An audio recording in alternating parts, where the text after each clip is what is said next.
یہ جو میرے پیچھے آپ یہ چشمہ دیکھ رہے ہیں جی، یہ حضرت نوح علیہ السلام کا کسی دور میں گھر تھا، اور یہ اس تنور تھا یہاں جس میں روٹیاں لگائی جاتی ہیں۔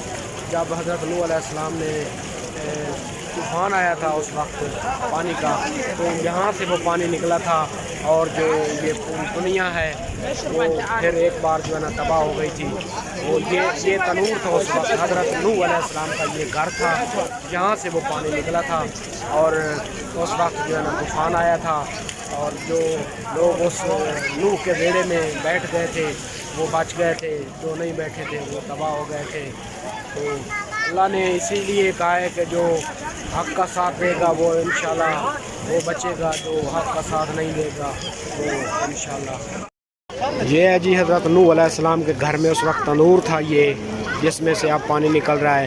تو جب اللہ تعالیٰ نے عذاب بھیجا جی، تو اس تنور سے وہ پانی نکلا تھا، اور جو ہے نا لاکھوں فٹ جو ہے نا اوپر جو ہے نا ہزاروں فٹ جو ہے نا پانی اوپر چلا گیا تھا۔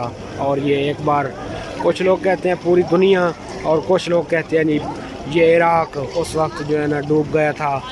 تو جو حضرت نوح علیہ السلام کے بیڑے میں بیٹھ گئے تھے وہ بچ گئے تھے، جو نہیں بیٹھے تھے وہ تباہ ہو گئے تھے جی۔ یہ ہے جی وہ مقام۔